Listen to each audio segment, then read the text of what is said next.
بسم اللہ الرحمن الرحیم۔ السلام علیکم ورحمۃ اللہ وبرکاتہ۔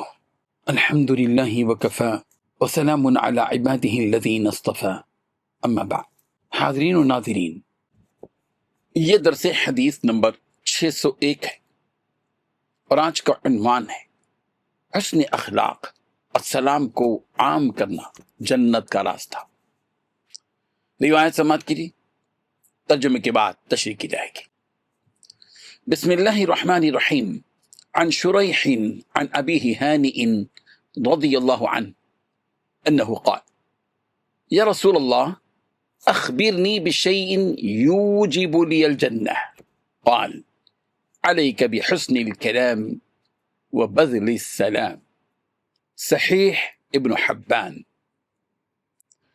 ترجمہ یوں ہے، حضرت شریح اپنے والد حضرت ہانی رضی اللہ عنہ سے روایت کرتے ہیں کہ انہوں نے عرض کیا، یا رسول اللہ مجھے ایسا عمل بتائیے جو میرے لیے جنت کو واجب کر دے۔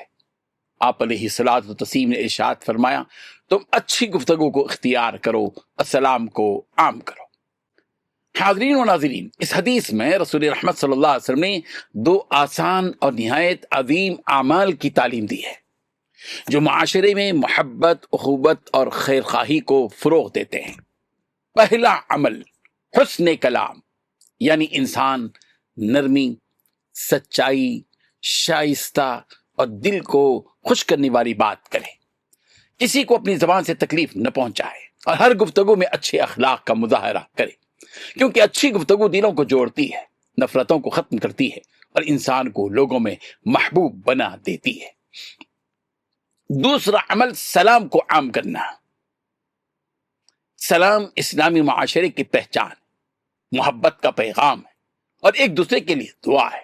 جب مسلمان ایک دوسرے کو سلام کرتے ہیں تو ان کے درمیان محبت بڑھتی ہے، دلوں کی دوریاں ختم ہوتی ہیں اور باہمی تعلقات مضبوط ہوتے ہیں۔